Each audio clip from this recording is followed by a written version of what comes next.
بسم اللہ الرحمن الرحیم وبہ نستعین انہ خیر ناصر و معین وصلی اللہ علی محمد و اہل بیتہ الطیبین الطاہرین۔ پروردگار عالم آپ تمام عزیزان کی توفیقات خیر میں اضافہ فرمائے۔ الحمدللہ خداوند متعال کے لطف و کرم سے ہم علم کلام کا ایک تعارف پیش کرنا چاہتے ہیں، اور یہ جو علم کلام کا تعارف ہے یہ دراصل استاد شہید مرتضیٰ مطہری رحمۃ اللہ علیہ نے جو علوم اسلامی کا تعارف کروایا ہے، یعنی کلیات علوم اسلامی، اسی کتاب سے یہ تعارف ہوگا۔ یعنی جو مسائل یہاں پر بیان کیے جا رہے ہیں در حقیقت وہی مسائل اور مباحث ہیں جو استاد مرتضیٰ مطہری رحمۃ اللہ علیہ نے علم کلام کے تعارف میں بیان کیے ہیں۔ کیونکہ خداوند متعال نے اگر توفیق دی تو انشاءاللہ ہم علم کلام کے بارے میں تفصیلی گفتگو کریں گے، لیکن اس تفصیلی گفتگو سے پہلے ایک تعارف کی حد تک سلسلہ ہونا چاہیے، جس تعارف کے اندر یہ بیان کیا جائے کہ وہ علم کیا ہے، اس علم کا ہدف کون سا ہے، اور یہ علم کب سے وجود میں آیا، کیوں وجود میں آیا، اور اس علم کے اندر کتنے مکاتب فکر ہیں، اور بالآخر یہ علم کن کن مراحل سے گزرا ہے۔ یہ ایسی معلومات ہے کہ اگر ہمیں کسی بھی علم کے بارے میں یہ ابتدائی معلومات ہوگی تو اس علم کی تفصیلات میں اگر انسان جائے تو پھر انسان ایک خاص قسم کے شوق اور جذبے کے تحت جاتا ہے۔ عام طور پر ہمارے حوزہ علمیہ کا جو ایک نقص ہے وہ یہ ہے کہ ہم بہت سارے علوم پڑھتے ہیں اور ان علوم کو نہایت گہرائی کے ساتھ پڑھتے ہیں، دقیق ترین مسائل کے بارے میں گفتگو ہوتی ہے، لیکن افسوس سے کہنا پڑتا ہے کہ ایک نقص جو ہمارے اندر ہے وہ یہ ہے کہ ہم اس علم کے کلیات کے بارے میں اصلاً نہیں جانتے، یا اگر کوئی بندہ بہت زیادہ ماہر ہو اس کو کلیات کے بارے میں پتہ ہوگا، لیکن یہ ہمارے درسی نظام میں اس طریقے سے ہے کہ ان کلیات کا ہمیں پتہ نہیں ہوتا، جبکہ یہی چیز آپ مغربی سرزمین میں جائیں تو نہایت خوبصورت انداز سے ہے۔ مثلا مثال دیتا ہوں میں، ہم لوگ دیکھیں علم فقہ یا علم اصول کتنی دقت اور گہرائی کے ساتھ پڑھتے ہیں، یعنی ہمارے مدارس کا سسٹم اس طریقے سے ہے کہ بچہ جب پہلے دن سے مدرسے کے اندر قدم رکھتا ہے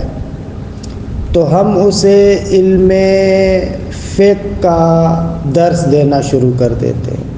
پھر چاہے وہ ابتدائی فقہ کیوں نہ ہو، عملی فقہ کیوں نہ ہو، اسے بتایا جائے گا وضو کیسے کیا جاتا ہے، نماز کیسے پڑھی جاتی ہے، طہارت کے ابتدائی مسائل بیان کیے جائیں گے۔ یعنی باقاعدہ اس کے علم فقہ کا آغاز ہو جاتا ہے۔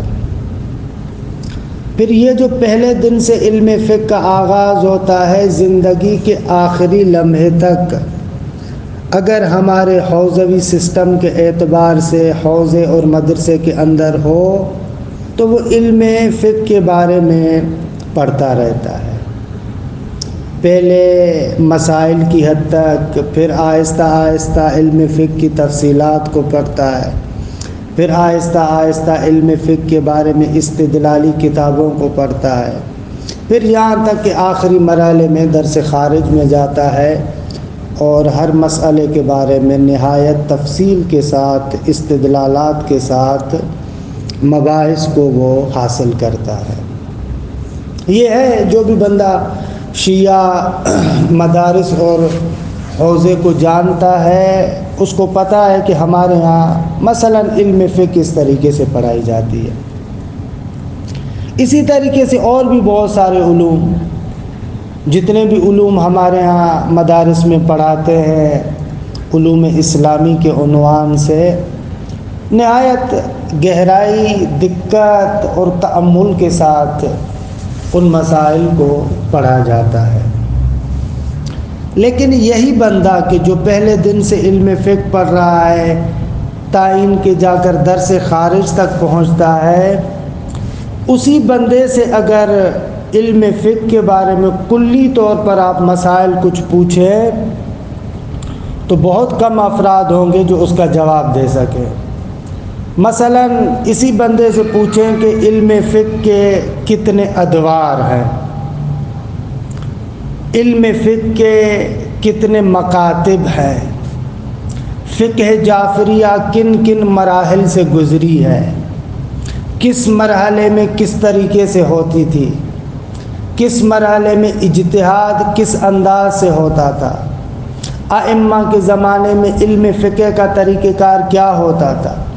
غیبت صغریٰ کے اندر فقہ کا طریقہ کار کیا ہوتا تھا، ہمارے فقہا کس طریقے سے احکامات کو استنباط کرتے تھے۔ پھر اس غیبت صغریٰ کے بعد کے جو مراحل کبریٰ کے مراحل شروع ہوتے ہیں، علم فقہ کے کون کون سے مراحل گزرے ہیں، ہمارے ہاں جو اجتہاد ہے وہ کن تطورات، تحولات اور مراحل سے گزرا ہے۔ اصلاً ہمارے فقہا کہ جو استنباط کے پیچھے جاتے ہیں ان کی روش کیا ہوتی ہے، ان کا طریقہ کار کیا ہوتا ہے، آیا سب کا طریقہ کار ایک ہے یا سب کا طریقہ کار ایک نہیں ہے، اگر سب کا طریقہ کار ایک نہیں ہے تو کیوں نہیں ہے، ان میں کون سا فرق ہے، زمانے کے اعتبار سے کون کون سے تحولات آئے ہیں، کون کون سی تبدیلیاں آئی ہیں، اجتہاد کے اندر زمانے کے گزرنے سے رونق آئی ہے، تکامل آیا ہے یا افول آیا ہے، پیچھے گیا ہے، اس قسم کے اور بہت سارے مسائل کہ جو اس علم کی تاریخ کے ساتھ یا اس علم کے ساتھ کلی طور پر مربوط ہے۔ اس قسم کے مباحث کو اگر آپ اس ہمارے بچے سے پوچھیں تو بہت کم افراد ہوں گے جو ان مسائل کو اس گہرائی کے ساتھ جانتے ہوں، کیونکہ ہمارے حوزات کے اندر جو ہمارا سسٹم ہے، جو ہمارا درسی نظام ہے، ان چیزوں کو بہت زیادہ اہمیت نہیں دی جاتی تھی، تاریخی مسائل کو زیادہ اہمیت نہیں دی جاتی تھی، مختلف مکاتب کو بہت زیادہ اہمیت نہیں دی جاتی تھی، بلکہ جیسے ہی ایک علم کو ہم اٹھاتے ہیں اس علم کو پڑھنا شروع کر دیتے ہیں۔ یہ ہمارا طریقہ کار ہے، چھوٹے چھوٹے مسائل میں بہت دقتوں کے ساتھ، بہت گہرائیوں کے ساتھ بیٹھ کر ہم لوگ تأمل کرنا شروع کر دیتے ہیں، لیکن کلی طور پر اس علم پر نگاہ ہونی چاہیے، وہ علم کیا ہے، کس طریقے سے ہے، یہ ہمارے مدارس اور حوزہ جات کے اندر نہیں ہے۔ اور یہ چیز الحمدللہ ابھی اس وقت حوزہ علمیہ کم کے اندر بڑے پیمانے پر رائج ہو رہی ہے۔ خداوند متعال جزائے خیر دے استاد شہید مرتضیٰ مطہری رحمۃ اللہ علیہ کو کہ انہوں نے اس طرح کے مباحث پر بہت زیادہ حساسیت دکھائی۔ اس طرح کے مباحث پر باقاعدہ دقیق طریقے سے مباحث پیش کیے کہ بھائی ہم جس بھی علم کو پڑھتے ہیں اس علم کو چند مراحل میں پڑھنا چاہیے۔ پہلا مرحلہ یہ ہے کہ اس علم کے بارے میں آشنائی ہونی چاہیے، اس علم کے کلیات کے بارے میں ہمیں پتہ ہونا چاہیے۔ یہ علم ہے کیا، اس علم کا موضوع کیا ہے، اس علم کے تاریخی طور پر تحولات کون سے ہیں، کون کون سے تبدیلیاں اس میں آئی ہیں، اس علم کے اندر کون کون سے مکاتب ہیں، اس علم کی کون کون سی بڑی شخصیات ہیں، اس علم کے اندر اس وقت جو ہم بیٹھے ہیں کہاں پر بیٹھے ہیں، اس سے پہلے کون کون سے نظریات گزرے ہیں، خود ان کے بارے میں انسان کو ایک کلی آشنائی ہونی چاہیے۔ یہی مسئلہ خود، جس کی وجہ سے میں یہ مقدمہ بھی ذکر کر رہا ہوں، یہی مسئلہ خود ہمارے علم کلام کے بارے میں ہے۔ ہم عقائد کے بارے میں، علم کلام کے بارے میں بہت ہی تفصیل کے ساتھ، گہرائی کے ساتھ مسائل کو پڑھتے ہیں، ایک ایک مسئلے پر پتہ نہیں کتنے دلائل دیتے ہیں، مخالف کے دلائل کو رد کرتے ہیں۔ لیکن یہی اگر ہمارا طالب علم آ جائے، اسی طالب علم سے اگر آپ علم کلام کے چند کلی مباحث کے بارے میں پوچھیں تو شاید وہ اتنا خوبصورت طریقے سے آپ کو نہ بتا سکے۔ ہمارے اسی طالب علم سے جس نے علم کلام میں بے شک باب ہادی اشر پڑھی ہو، کشف المراد پڑھی ہو، یعنی کشف المراد تک وہ علم کلام پڑھ چکا ہو، لیکن اس سے اگر آپ پوچھیں نا کہ علم کلام کا آغاز کیوں ہوا، علم کلام کا آغاز کب سے ہوا، علم کلام کا اولین مسئلہ کون سا ہے، پہلا مسئلہ کون سا ہے،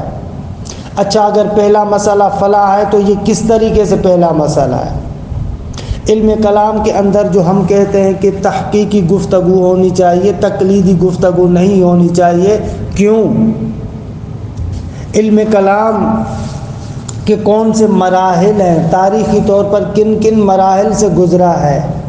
علم کلام کی روش کیا ہے،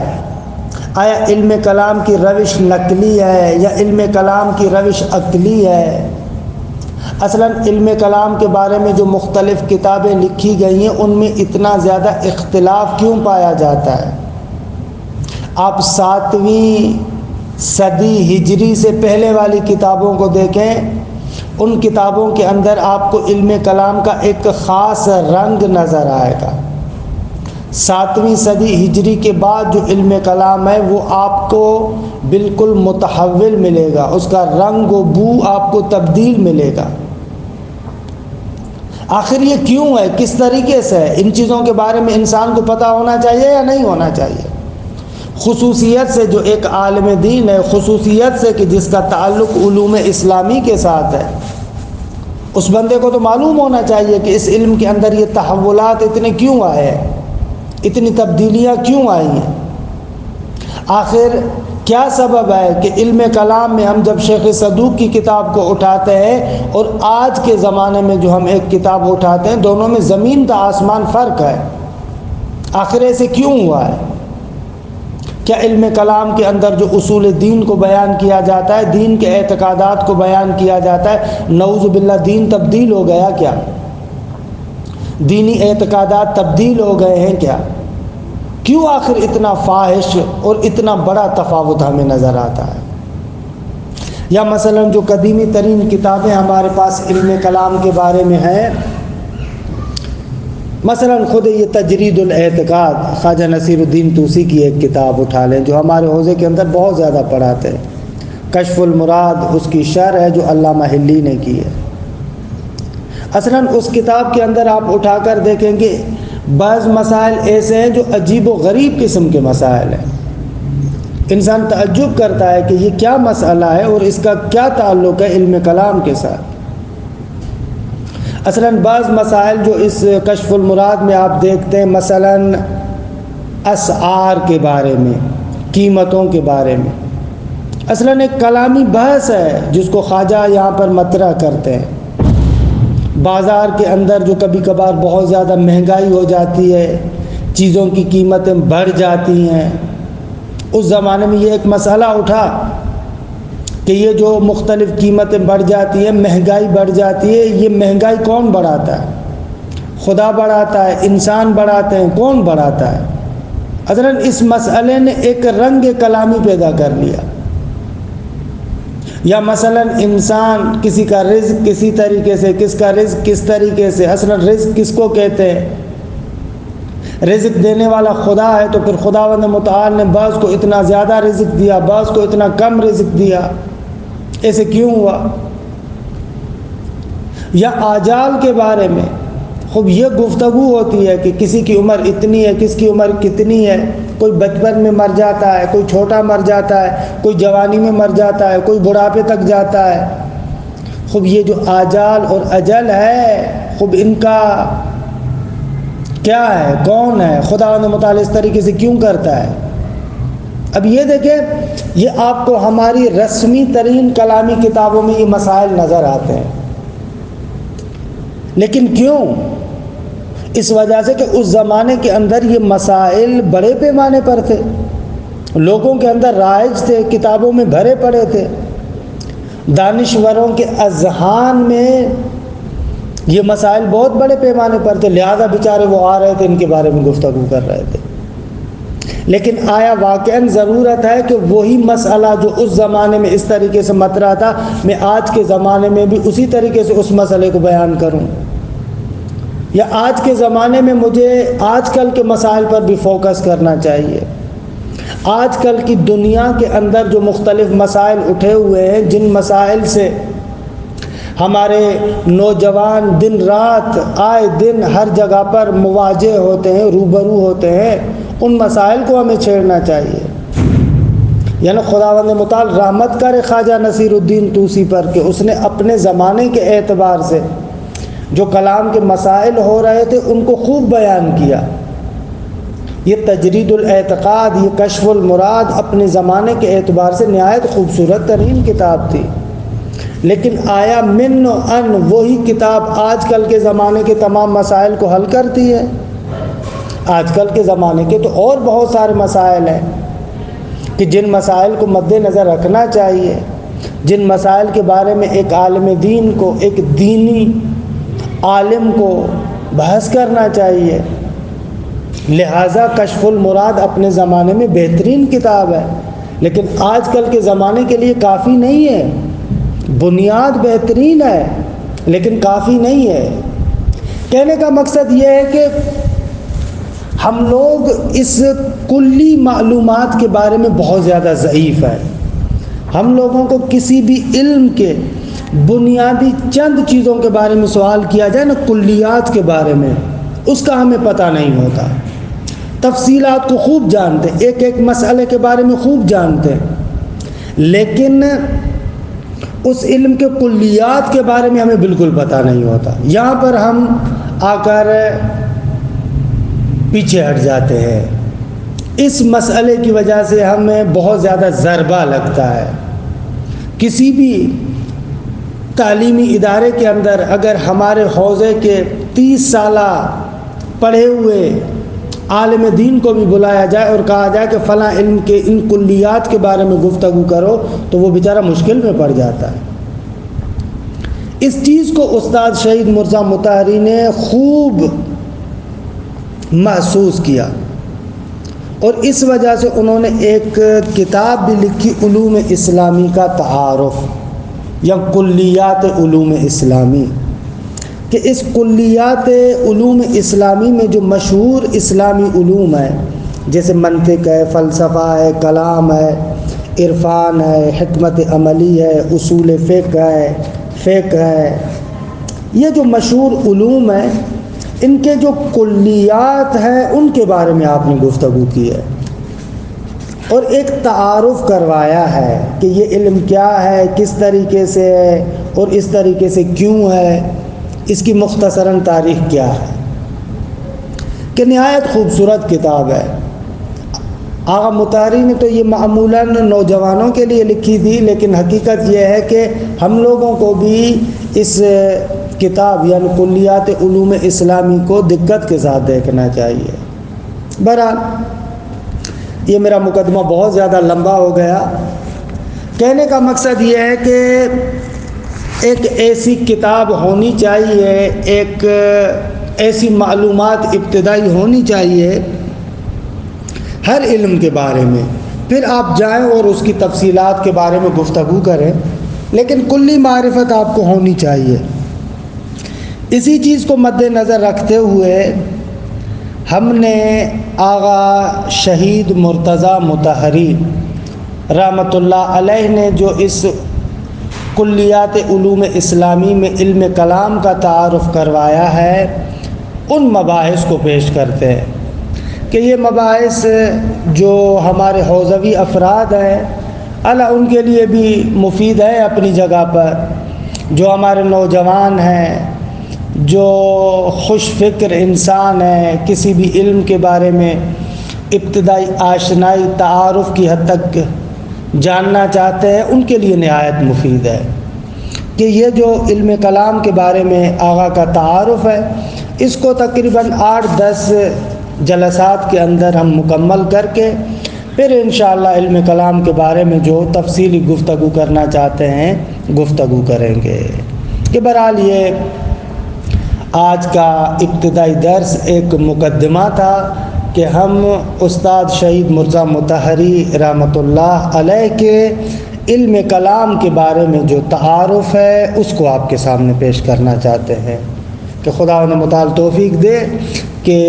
اس کو 8-10 جلسات میں پورا کریں اور پھر اس کے بعد علم کلام کے بارے میں تفصیلی گفتگو کی طرف جائیں۔ والسلام علیکم ورحمۃ اللہ وبرکاتہ۔